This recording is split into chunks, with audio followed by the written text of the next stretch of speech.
I didn't know my son was actually my best friend's son until I saw them hug each other the way my wife and I did. I'm 39. I live in Austin, working as an architect at a small firm I started with my partner. My wife, Celeste, is 37. We've been together for 14 years, married for 12. Our son, Liam, is 8. Life is stable. Not perfect, but real. We laugh, we fight, we travel on the weekends, we cook together, we watch movies under the covers when it rains. My best friend is David. We've known each other since we were kids. We played baseball together. We took college exams together. We drank beer under the stars. We ran away from adulthood until it caught up with us. He was the best man at my wedding. Celeste says he's like a brother. We meet every Sunday. He comes to our house. We play with Liam. We drink coffee. We laugh. He never got married. He says, I haven't found the one. I believe him. And then I saw something that ruined everything. It happened on Sunday. David came as usual. Liam ran to him like a hero. They hugged. Nothing special. But in that moment I saw a hug, precision, depth. The way David holds Liam, his left hand below his back, his right hand behind his head. The way he leans down to be at eye level. The way he smiles, not with his mouth, but with his eyes. And in that moment I remembered. Celeste hugs me the same way. It's not the same. Identical. I sat there, unable to breathe. Not because I saw the betrayal, but because I recognized it. It's not a habit. It's a way Celeste and I have developed over the years. No one else hugs like that. And now David hugs my son, exactly the same way. I said nothing. I smiled. I poured coffee. But one thought kept running through my mind. Could this be a coincidence? Did they share more than I thought? Was my son really my best friend's son? I couldn't sleep that night. I looked at Liam as he slept. His face, the shape of his nose, the mole on his neck. And for the first time in 8 years, I thought, is he really mine? The next day, I found old photos of Celeste from her pregnancy. She got pregnant after a short break. I was away on a business trip for 3 weeks. She said, I missed you. But it was all good. I believed it. And now I didn't know if I could believe anything. I opened the album. I looked at a photo of David from the same period. He was in town. He saw her a lot. He helped with the renovations. He did the gardening. Just as a friend, she said. I couldn't figure out if this was paranoia, if this was the truth that I just hadn't seen. And then Liam said, my aunt at daycare said, I looked like Uncle David, like a brother. I looked at him, and in that moment I knew this couldn't be a coincidence. And now I had to decide whether to get a DNA test, whether to ask Celeste, or leave everything as it is, and continue to love the boy you thought was yours, even if he isn't.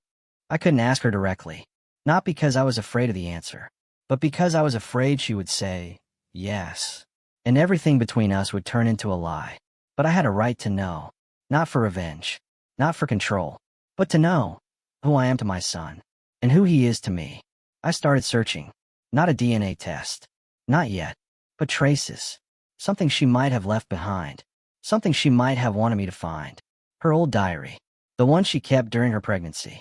I thought she had thrown it away, but I found it in a box of memories, under her socks, like someone who doesn't want to be found but can't destroy it either. Date, March 15th, 2016. I was on a business trip. She wrote, I don't know what to do. David was here. We talked. We drank wine. And it all happened. I didn't plan it. But he was the one who was there. Who didn't ask why I was crying. Who just hugged me. My heart stopped. He continued. I'm pregnant. But I don't know whose child it is. Alex was away on a business trip for 3 weeks. We were together before he left. And then David. And now, I can't tell. Not to him. Not to David. To anyone. I read it 3 times. I couldn't understand. Is this a lie? Or an attempt to justify myself? Or a scream? Next entry in a week. I won't take the test. Not now. Because if it's David, he'll fall apart. He loves me. And if it's Alex, he'll leave me. And I'll lose both of them. And the child will be fatherless. Another day. I've decided. I'll say it's Alex. Because he'll be a good father. Because he loves me. Because he won't ask. And maybe that's better than the truth. Last entry before birth. I don't want anyone to suffer because of me. I'll accept it. And I'll keep quiet. Even if he ever asks. Even if they look alike. I'll say, he's yours. And I'll believe it. I closed the diary. I couldn't breathe. She didn't know. Not because she was lying, but because she couldn't choose. And she chose me. Not because she was sure, but because she believed I would be a better father. And David, he didn't even know he could be a father. I sat and thought, can I blame her? She didn't betray me to destroy. She made a choice to save the family. And now I had to decide, will I destroy it for the sake of the truth? An hour later, she came from kindergarten with Liam. He ran to me. Dad, look what I drew. I hugged him. I held him for a long time. And in that moment I remembered, I didn't hug him like David. I hugged him like mine. But now I didn't know if it was true, or if it was a choice. And in that moment I realized, I can't live with this question. I have to know. The next day, I called the lab. I ordered an anonymous DNA test. Not for the court. Not for the scandal. For myself. I took the sample while Liam was sleeping. A hairbrush. An old comb. The lab said results in 72 hours. And then I called David. Come in today, I said. Just you. Without Celeste. There's something to talk about. Are you okay? I don't know, I said. But I can't keep quiet anymore. He promised to come. And I sat and waited. Not for an answer. And to understand. Whether I can love him. Even if he is not mine. He came in the evening. Not with beer. As usual. Without a smile. Just standing in the doorway. As if he knew this was no ordinary meeting. Thank you for coming, I said. You sounded serious, he replied. I couldn't help but come. We sat in the guest room. Not on the porch. Not with coffee. Like in a real conversation. Like when we were deciding whether to join the army. I found Celeste's diary, I said.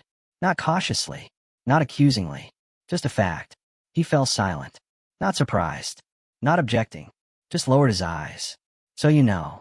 I know she wasn't sure who the father was, I said. But I don't know if he did. Yes, he said. I guessed. Even before the birth. Why didn't you say anything?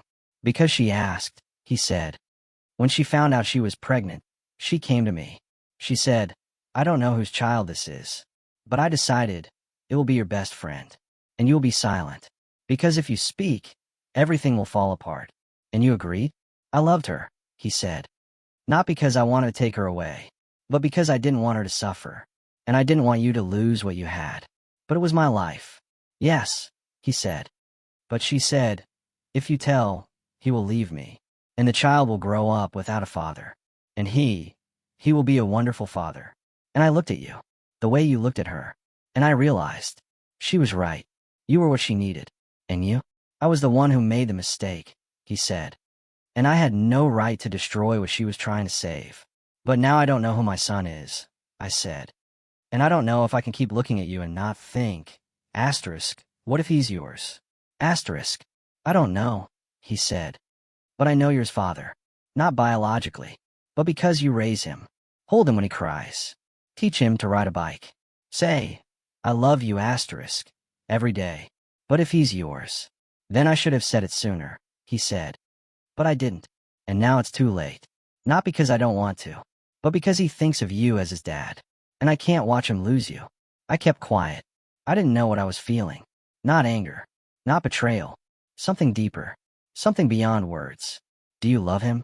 I asked. Yes, he said. I look at him, and I see myself. The same location of the mole. The same way he laughs. And every time he hugs me, I lose my footing. And you just keep quiet? Yes, he said. Because love isn't always about what you have. Sometimes it's about what you let go of. I looked at him, and in that moment I understood. He is not a traitor. He is a man who chose silence so that another man could be a father. And I am the one who must now decide whether to destroy what they have preserved, or to accept that a father is not only blood, but a choice. I did a DNA test, I said. The results, in 2 days. He nodded. And what will you do if it turns out that he is mine? I don't know, I said. But I know one thing. I don't want to lose him, even if he is not mine. Then you already know the answer, he said. Because a father is not the one who gives life. He is the one who gives himself. He stood up. He didn't hug me. He simply said, if you tell him the truth, give him time. And don't say I kept quiet to save you. Say I kept quiet because I loved him, even from afar. He left, and I sat and thought, is it possible to love two people, knowing that one of them is your enemy? But then I realized, he is not an enemy. He is the one who gave me my son, and that is perhaps the greatest sacrifice anyone has ever made. The results came in the morning. Not a letter. Not a call. Email from the lab. DNA results available. Person, Liam R. Person, Alex R. Conclusion, biological father-child relationship, excluded. Match rate, 0.4%. I read it once. Then again. Then opened the additional report. Person, Liam R. Person, David M. Conclusion, biological father-child relationship confirmed. Match rate, 99.98%. I sat on the floor of the office. Not crying. Not screaming. Just staring at the wall. Like someone who has lost the ground under their feet, but continues to stand. He is not mine. Liam is not my son. Not by blood. Not because of his genes. Not because of the way his nose wrinkled when he was angry. This was David. Everything was David. And I was the one who thought I was the father. I didn't know what to do. I didn't know if I had the right to keep calling myself Dad. Could I hold him when every movement reminded me that he belonged to someone else? Could I say, I love you and not lie? An hour later, Celeste called. Are you okay? You didn't show up for work. I got the results, I said. Silence. So what? He's not mine, I said. Liam is David's son. Alex, she whispered. I didn't mean to. Don't start, I said. Not now. It's not about choices. Not that you did it for him. Just tell me, did you ever think I would find out? Yes, she said. Every day. And every time you held him, I thought, he's going to find out someday. And he's going to hate me. But I don't, I said. I understand. And that's even worse. Because if it were cheating, I could have left. But it was a choice. To the one you thought would be a better father. Yes, she said. You were. And you are. But now what? Will he go back to David now? Should I back down? No, she said. He's your son. Not biologically. But he thinks you're his dad. And I don't want him to lose you. I hung up. Not because I was done, but because I couldn't talk anymore. A day later, I called David. I know, I said. The test confirmed it. He's yours. He was silent for a long time. I don't want to take him, he said. I never did. I wanted him to have a father. And you were that father. But now you know he's yours. Yes, he said. But he doesn't know. And I don't know if I should tell him. Will it ruin what he has? What if I tell him? Then you have to be the one who stays, he said. Not the one who leaves. Not the one who says, I'm not your father. And to those who say, I'm still your dad. And you. I'll be there, he said. If he wants to. But not as the father he never had. But as the uncle who was always there. I didn't know if I could do it. Could I love a boy knowing he wasn't mine? Could I be dad, without the right to that word? And then Liam came home from school. Dad, look what we did in science class. We studied DNA. I sat down next to him. He was showing me a drawing of two spirals. That's what makes us, he said. Like you and I have the same eyes. That's because we're the same DNA. I couldn't breathe. Yes, I said. But sometimes, people become family, not because of DNA, but because they choose each other. How did you choose me? He asked. Yes, I said. I choose you every day. And I choose again. He hugged me, just like when he ran to David. But this time, with the words, I love you, Dad. And in that moment I understood. I can't give up this word. Not because I have the right, but because he gives it to me. And I decided, I will stay. Even if I'm not a father. Even if I'm not his blood. I will stay the one he calls Dad. I couldn't lie. Not because I was afraid he would find out later, but because he deserved the truth. Even if it hurt. Even if it shattered the illusion I had created. 2 weeks had passed. I couldn't sleep. I couldn't work. Every time I looked at Liam, I heard, he's not yours. But even louder, he's yours. And then one evening, as we sat on the porch, watching the moon rise, I said, Liam, there's something you need to know. What? Do you know what DNA is? Yes, he said. It's what defines who we are. Like eye color. Or whether we're prone to allergies. Yes, I said. But sometimes family isn't about DNA. It's about who's with you. Who's raising you. Who loves you. He looked at me. Not scared, but attentively. I did the analysis. Not because I doubted you, but because I wanted to know the truth. And it turned out that I'm not your biological father. He fell silent. Didn't cry. Didn't scream. Just sat there. And who? Uncle David, I said. The one you love so much. He's your biological father. But he didn't know anything. And I don't want you to think he abandoned you. He just didn't know you existed. And your mother? She knew, I said. But she decided it was better for you to have me as a father. Because she believed that I would be with you. And that I would love you. Do you? More than anything in the world, I said. And that hasn't changed. It won't even change. Only now I want you to know. You are not my son by blood. But you're my son by choice. And that, in fact, is more important. He was silent for a long time. Then he said, But you're my father. Yes, I said. If you let me.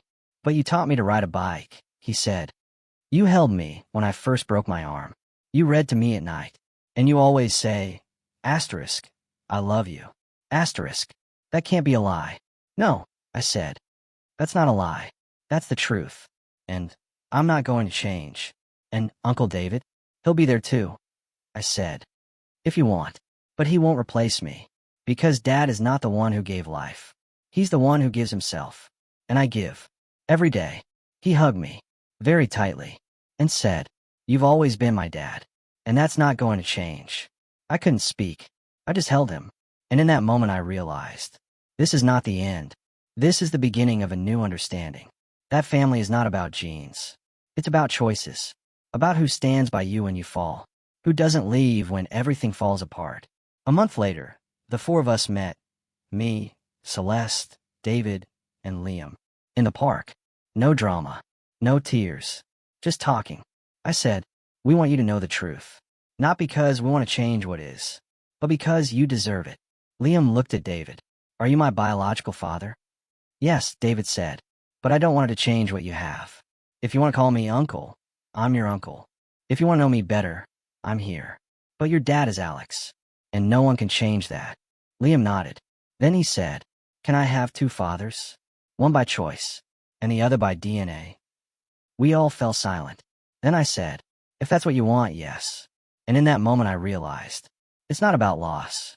It's about the fact that love is not a finite resource. It grows when you don't try to control it. And now I live with that. Not with lies. Not with pain. But with the truth. Complicated, painful, but true. And every time Liam says, Dad, I say, Yes, son, I'm here.